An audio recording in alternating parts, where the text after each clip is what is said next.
Partial funding for this program was provided by the Nathan Cummings Foundation. Frontline is made possible by contributions to your PBS station from viewers like you. Thank you.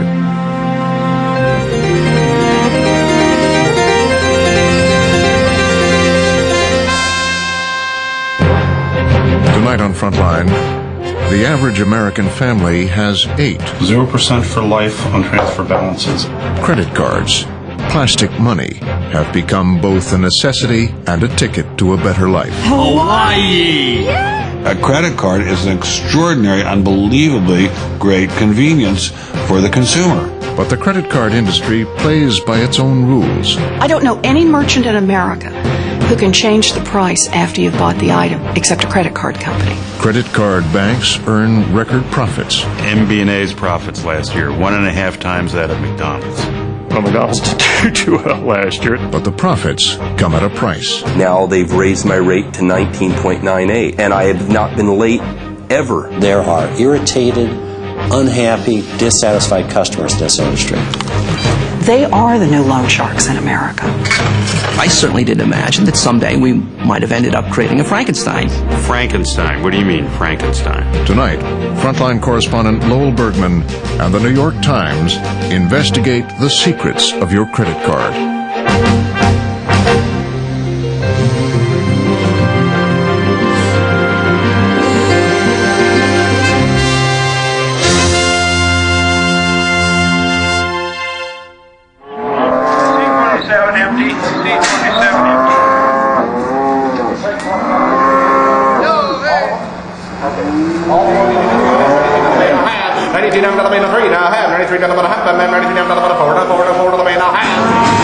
This may seem an unlikely place to begin the modern history of the credit card.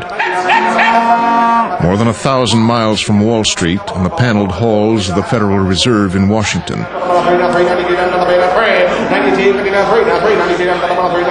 But this is where the credit card business first began to really take off.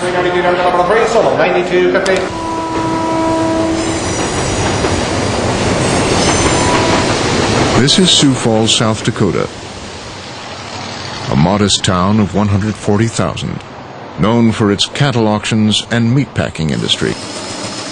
It's a town which boasts a huge post office, big enough to service a city several times its size. Every day, millions of pieces of mail pass through here.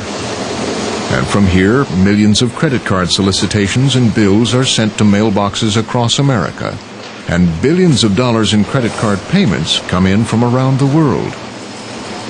Today, Sioux Falls is one of the major credit card processing centers in the country. It all happened in Sioux Falls because a quarter of a century ago, times were hard in South Dakota. There was a nationwide recession with double-digit inflation. Money was very tight. South Dakota banks were issuing very few mortgages or loans of any kind. Interest rates were going into orbit. They were climbing all the time. Bill Janklow was then the governor of South Dakota. When I came to the governor's office, South Dakota had very tight historical laws on what you could charge to borrow. In other words, there was one interest rate by law that they could charge for new cars, another one for used cars. It was highly regulated what interest rates people could pay. What I'm trying to say is we may have a law that said you could charge 9%, but money cost 11%, so banks weren't loaning money. To get the banks to issue loans, South Dakota decided to eliminate its historic cap on interest rates, known as a usury law. We had actually changed some of our laws in '79, and we had previously introduced legislation and passed legislation, or were passing legislation, to lift the ceilings on usury so we could free up and get capital in South Dakota. At the same time across the country, in New York City, a legendary banker had his own problems. Well, it was very simple. We were going broke. Walter Wriston, then chairman of Citibank, had a credit card division that was hemorrhaging money. New York's usury laws prohibited banks from charging more than 12% on most consumer loans. Interest rates went up to 20%. And if you are lending money at 12% and paying 20%, you don't have to be Einstein to realize you're out of business. And it was costing Citibank 20% for money, and you were only getting 12% back? Certainly. Because of the limit on interest? Yes. There was no way that you could continue. So Riston and Citibank began looking for a new place to do business. So we made a study of the 5 states that had either no usury law or very high amounts. One of them was South Dakota. So we said, look, we'll bring a couple of thousand jobs out here. In 1981, Citibank moved its credit card operation from New York to South Dakota. From the time I met them until we passed our legislation, it was just several weeks. I mean, we really moved. That was a good deal for us. It was a hell of a deal for them. What did they get out of this? What Citibank got out of it? They got to stay alive. But what really attracted Citibank to South Dakota was an obscure Supreme Court decision that said a bank could now export its interest rate to other states. It was called the Marquette decision.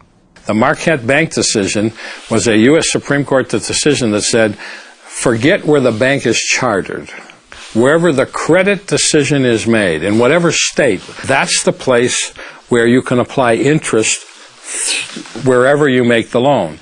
In other words, if South Dakota had a 25% ceiling, then you could charge 25%, even to a loan in Florida. Janklow realized that the Marquette decision meant that South Dakota could become the credit card capital of America. In a very short period of time, matter of a few months, I was meeting with the chairman of the board of Bank of America, with First Chicago of Illinois, Chase Manhattan Bank, Manufacturers Hanover Bank, Chemical Bank, Bank of New York, all the big banks in America, because only South Dakota at that point in time appeared to be willing to move forward to invite people to come in. But soon, another state got into the act.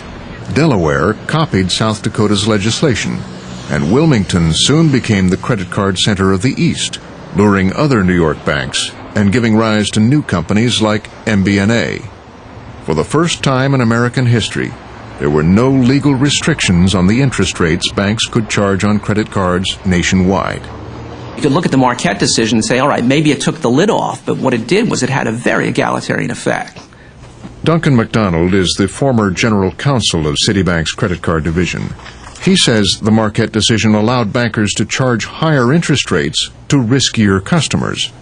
The minute Marquette came along, you could jack the price up a little bit more to cover those people, and as a result, tens of millions of people who were paying 30 and 35% interest rates to small loan companies all of a sudden got the product at 19% interest rate and an annual fee of $20.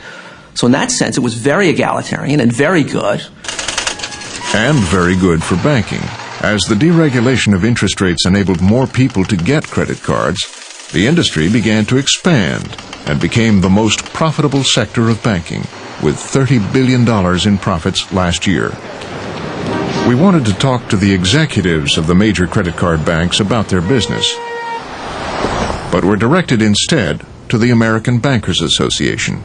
We've asked for interviews with all the major credit card companies. They won't talk to us. Why? That's our job. They pay us dues to handle these kinds of sometimes difficult assignments. Ed Yingling is the incoming president of the American Bankers Association and the industry's top lobbyist. How profitable is the credit card business? The credit card business is profitable. You would expect the credit card business to be somewhat more profitable than the rest of the industry or parts of the industry because it's riskier. It is an unsecured loan, and so you would expect the returns to be a little higher. Wasn't last year record profits for this industry, and they're expected again this year? Yeah, but compared to what? It is not an unusually profitable business compared to other businesses. MBNA's profits last year, 1.5 times that of McDonald's. Well, McDonald's didn't do too well last year, and MBNA is a big company. Citibank more profitable than Microsoft, Walmart, and the executives are highly paid.